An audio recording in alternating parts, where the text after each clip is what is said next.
बिहार गरीब कारनामा सामने आता रहता है और लोग इसे देख कर चौंकते भी हैं।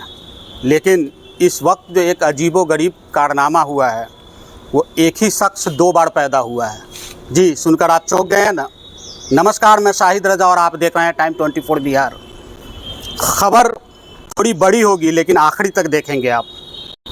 दरअसल मधुबनी जिले के बिस्फी प्रखंड के धमौल चौटा प्राथमिक विद्यालय के अंदर वसीम हैदर पिता हैदर अली जो शिक्षक है वो 2 बार पैदा हुए हैं। सुनकर शायद आप चौंक रहे होंगे, लेकिन जी हाँ, ऐसा ही हुआ है।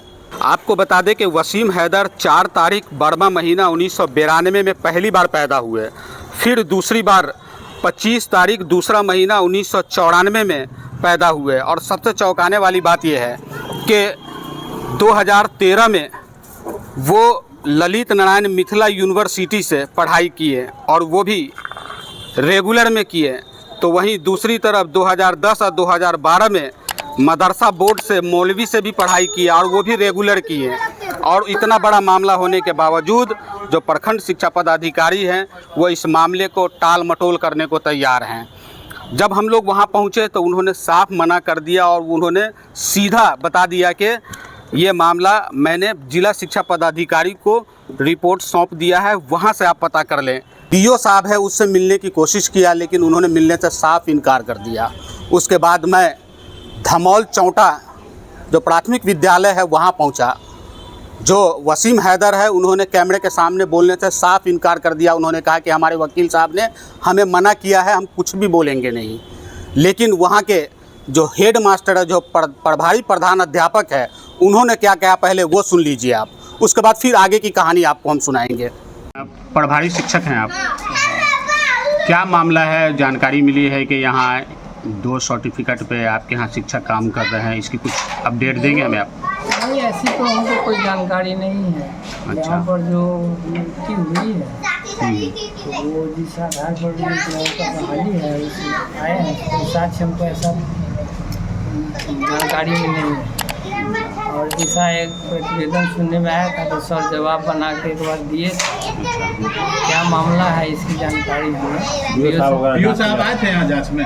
बीओ साहब हाँ एक बार लिख के ले गए। एक बार आए या 2 बार? मैंने आए थे लेकिन इसी मामले को पूछताछ के लिए। हाँ, जवाब कुछ बना करके सर दिए हैं। बाकी आगे का अपडेट आपको नहीं पता? अपडेट हमको पता नहीं है क्योंकि जिस सर्टिफिकेट पर नियुक्ति हुई हमको नियुक्ति पत्र मिला और सर्टिफिकेट प्रमाण पत्र जो आया। और शिक्षक का क्या नाम है जिनके ऊपर ये हुआ था? मोहम्मद वसीम हैदर। अच्छा। आपके यहाँ बोर्ड के सर्टिफिकेट पे जॉब कर रहे हैं या मदरसा के? मदरसा के। तो सुन लिया आपने, प्रखंड शिक्षा पदाधिकारी 2 बार स्कूल के अंदर विजिट किए हैं और इस मामले की तहकीकात भी किए हैं। लेकिन प्रखंड शिक्षा पदाधिकारी पता नहीं क्यों मुझे बोलने से साफ इनकार कर दिया। मैंने उनको बताया भी कि वसीम हैदर का जो मामला है जिसको लेकर करके आप चौटा स्कूल में गए हुए थे जांच करने के लिए, उसके बारे में मुझे तहकीकात करनी है, आप कुछ मुझे बताइए। लेकिन उन्होंने साफ बताने से मना कर दिया। तो इससे साफ जाहिर होता है कि शायद प्रखंड शिक्षा पदाधिकारी और वसीम हैदर की मिली भगत तो नहीं है। क्या वो इस मामले की लेपापोती तो नहीं करना चाहते हैं?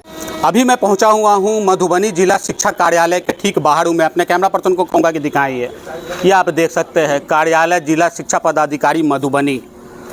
सीतामढ़ी जिला के बाजपट्टी प्रखंड क्षेत्र के अबू खैर साहब हैं, उनसे जानकारी लेंगे। क्या मामला है सर? आवेदन आपने ही दिया है, क्या है पूरा मामला? जी, आवेदन मैंने ही किया है जी। मोहम्मद वसीम हैदर पिता हैदर अली, जो अभी हाल मकाम नजरा है, जो चौथा धमौल में कहते हैं वो टीचर है। अच्छा। तो उनका जो है जाली डिग्री है। ये जिस पर नौकरी कर रहे हैं वो मौलवी है। मौलवी 2012 में किया उसने और 2010 से 2013 के सेशन में उसने बीकॉम भी किया है। अच्छा जी। और 10th में और फ़ुकानिया दोनों का डेट ऑफ बर्थ अलग अलग है। अच्छा जी। तो इसका सूचना हमने जो है ये बीओ को भी दिया और डीओ को भी दिया, प्लस कहते हैं के पाठक साहब को भी मैंने दिया, लेकिन अभी तक जो है उस पर कोई कार्रवाई नहीं है। के प्रखंड शिक्षा पदाधिकारी, जिला शिक्षा पदाधिकारी और सचिव तक ये दौड़ चुके हुए हैं, सूचना के अधिकार से भी पूछे हैं कई बार, लेकिन कोई बताने को तैयार नहीं है। तो कहीं ना कहीं इस मामले में पूरी तरह से लेपापोती की जा रही है। और हाँ, सबसे बड़ी बात यह है कि जिन्होंने आवेदन किया है, उन्होंने जब इस मामले में पूछने की कोशिश किया तो उनको ही धमका दिया गया और उसे बोला कि आप हमारे सरकारी काम में बाधा पहुंचाने की कोशिश कर रहे हैं, हम आपके ऊपर एफआईआर कर देंगे। तो क्या बिहार के अंदर पदाधिकारी इतने बेलगाम हो चुके हुए हैं, जो लगातार विपक्ष जो है इस बात का बार बार जिक्र कर रही है कि नीतीश सरकार में पदाधिकारी बेलगाम हो गए हैं, मंत्रियों की नहीं सुनते हैं, बड़े पदाधिकारियों की नहीं सुनते हैं, तो आम लोगों की क्या खाक सुनेंगे। जिला शिक्षा पदाधिकारी है, उनका कहना है कि मुझे इस चीज़ के बारे में कोई जानकारी ही नहीं है। जो प्रखंड शिक्षा पदाधिकारी है, इस मामले के बारे में मुझे कुछ उन्होंने बताया ही नहीं है। हाँ, मैं इसकी जानकारी ले रहा हूँ, जैसे ही मुझे जानकारी मिलेगी इस पर कार्रवाई करेंगी। और सबसे चौंकाने वाली बात यह है कि उन्होंने एक बात और कही है कि ये नियोजन इकाई का मामला बनता है, नियोजन इकाई जो है वो इस मामले की देख रेख करेगा, मेरा कोई इसमें मामला नहीं बनता है। मैं सिर्फ इन लोगों को पैसा देता हूँ, पेमेंट करना होता है मेरा काम, और मेरा इसमें कोई रोल नहीं होता है। आप लोग नियोजन इकाई से जानकारी लें। तो क्या प्रखंड शिक्षा पदाधिकारी झूठ बोल रहे हैं या जिला शिक्षा पदाधिकारी झूठ बोल रहे हैं?